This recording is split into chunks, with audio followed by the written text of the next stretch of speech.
மாதா பிதாவும் என் மன்னனும் தெய்வமும் நீதான் என ரமணனின் மலனே பேதையே என் உள்ளத்து உணர்த்தினை ஓவலர உணர்வு என் உள்ளத்து உருமாறு அருள். அன்பார்ந்த ஸ்ரீ ரமண பக்தர்களுக்கு என்னுடைய மனமார்ந்த பணிவான வணக்கங்களை தெரிவித்துக் கொள்கின்றேன். இன்றைய தினம் ஸ்ரீ ரமண அக்ஷர மணமாலையில் 70, 71, 72வது பாடல்களை பார்க்கப் போகின்றோம். ரமணாச்சரணம் ரமணாச்சரணம் ரமணாச்சரணம் சரணமையா ரமணாச்சரணம் ரமணாச்சரணம் ரமணாச்சரணம் சரணமையா. பெரிய ஆளுமை பெரிய தத்துவம் பெரிய தெய்வமே சரணமையா. பேசிடும் தெய்வம் நாசி மேல் விரலிடும் அற்புத செயலனே சரணமையா. பைய பைய புரிந்தது நீதான் பரம்பொருள் என்பதும் சரணமையா. ரமணாச்சரணம் ரமணாச்சரணம் ரமணாச்சரணம் சரணமையா. பெரிய ஆளுமை பெரிய தத்துவம் பெரிய தெய்வமே சரணமையா. நான் ஒரு பெரிய இடர்பாட்டிலே சிக்கியிருக்கின்ற பொழுது எந்த விதமான முயற்சியும் வெற்றி பெற முடியாமல் இருந்தேன். சரி, இனிமேல் இருப்பதற்குள்ளேயே எந்த தெய்வம் பெரிய தெய்வமோ அது என்னை காக்கட்டும் என்று வேண்டிக் கொண்டேன்.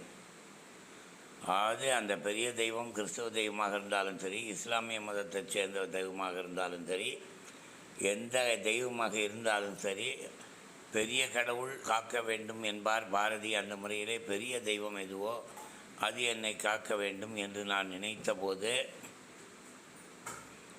திருவண்ணாமலை அருணாச்சலன் ஆட்கொண்டு ரமணனிடம் என்னை ஒப்படைத்தான். ரமணன் பெரும் தெய்வம் என்று நான் புரிந்து கொண்டேன். இதற்கு மேல் என்னை காப்பதற்கு யாருமே இல்லை, இவரால் தான் என்னை காப்பாற்ற முடியும் என்று தெரிந்து கொண்டேன். பகவானுடைய ஆளுமை பெரிய ஆளுமை, இதெல்லாம் புக்காக போட்டாச்சு முன்னாலேயே.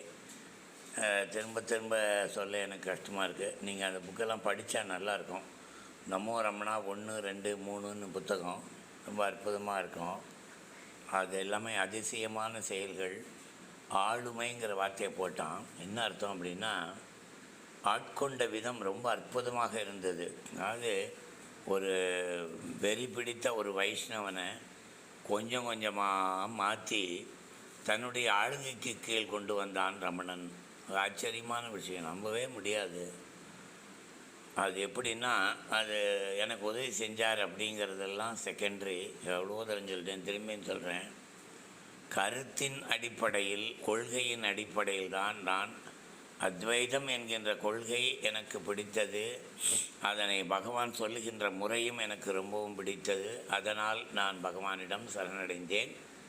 அதைத்தான் சொல்கிறேன் பெரிய ஆளுமை. இந்த பெரிய ஆளுமைனா ரொம்ப ஒவ்வொரு ஸ்டெப்லேயும் அது ஆட்கொண்ட விதத்தை சொல்லியே மாளாது, அவ்வளோ பிரமாதமாக இருக்கும். அதற்கு காரணம் பெரிய தத்துவம். ராகவேந்திர சுவாமிகளை நான் ரொம்ப ஒரு காலத்தில் ரொம்ப நமஸ்காரம் பண்ணுவேன்.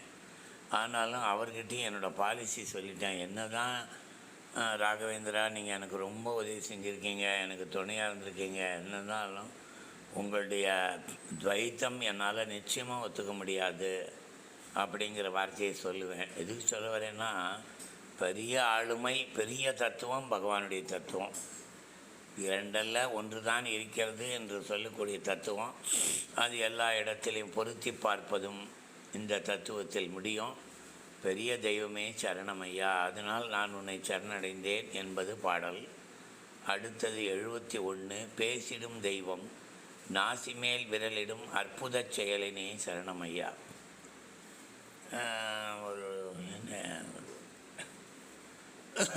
ஒரு 40 வருஷம் சொல்லலாம்.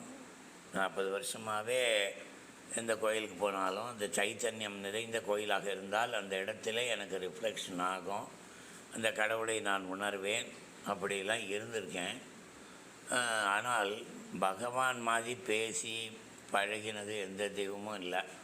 ரொம்ப க்ளோஸாக பழகினது பகவான் தான். பேசிடும் தெய்வம். எல்லா விஷயத்துக்கும் பகவானோட நான் இப்போவும் இந்த நிமிஷம் கூட அவர் சொல்லி தான் நான் செய்வேன், நானாக ஒன்றும் செய்ய மாட்டேன். அதனால் பேசிடும் தெய்வம் நாசிமேல் விரலிடும். நாசிமேல் விரலிடுதல் அப்படின்னா பகவான் எப்பவும் ரொம்ப ஆச்சரியமாக இருந்ததுன்னா மூக்கு மேலே விரலை வச்சுப்பார், பார்த்தியோ எப்படி நடந்திருக்கு அப்படிம்பார். அதனால் அந்த மாதிரி நாமும் நாசிமேல் விரல் வைக்கின்ற அளவுக்கு அற்புதமான செயல்களை பகவான் நடத்தி காட்டியிருக்கிறார். அது இன்றைக்கும் அது எப்படி நடக்கிறதுனே தெரியல, அவ்வளோ விஷயங்கள் பகவான் செய்திருக்கிறார். அதைத்தான் சொல்கிறான், நாசிமேல் விரலிடும் அற்புத செயலன் பகவான் அப்படின்னா. அடுத்தது பைய பைய புரிந்தது நீதான் பரம்பொருள் என்பதும் சரணம் ஐயா. அதாவது ஏகோ தேவகா சர்வபூதேஷு கூடா சர்வபூதாந்தராத்மா சாட்சி சேதோ கேவலோ நிர்குணச்ச அப்படின்னு விளக்கம் கொடுப்பாங்க கடவுளுக்கு. சத்தியம் ஞானம் அனந்தம் பிரம்மா ஆனந்தம். இந்த விளக்கங்கள் பரம்பொருளுக்கு சொல்லப்பட்டிருக்கின்ற ஒவ்வொரு விளக்கமும் பகவான் நான் பரம்பொருள் தான் என்பதை எடுத்து காட்டுகின்ற முறையிலே எனக்கு மிக தெளிவாக சொன்னார். பைய பைய புரிந்தது. இப்போவும் சொல்கிறேன், பகவானை ஒரு பெரிய ஃபிலாசபர் அப்படிங்கிற ஆங்கிளில் நான் யோசிப்பேன்.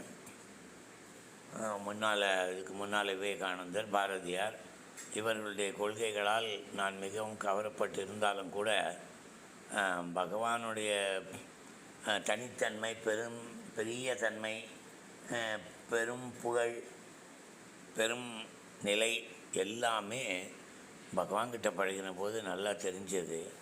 இதுக்கு ஈடு அது சொல்லவே முடியாதுப்பா. நிறைய தான் பேச அனுபூதி பிறந்ததுவேன்னு பாருங்க. அந்த மாதிரி எத்தனை அனுபவங்கிறீங்க. அதாவது இதெல்லாம் நடக்கக்கூடிய விஷயமே இல்லை. இது அந்த அல்டிமேட்னால் எப்படி இருக்கும்? அல்டிமேட்டுங்கிறத நான் உணர்ந்து விட்டேன். சாதாரணமான இது அப்படின்னா எல்லாம் போய் எதுவுமே உண்மை இல்லை, ஆனால் பகவான் உண்மை அப்படிங்கிற ஆப்பில் ஒரு தெளிவு. இந்த தெளிவெல்லாம் அது சொல்ல முடியாது, அதை அனுபவிச்சா தான் தெரியும். அதுதான் சொல்கிறான், பார்த்து பார்த்து கொஞ்சம் கொஞ்சமாக பையன்னா மெதுவாக போக போக என்ன பண்ணுறது தெரியுது எனக்கு. பைய புரிந்தது நீதான் பரம்பொருள் என்பதும்.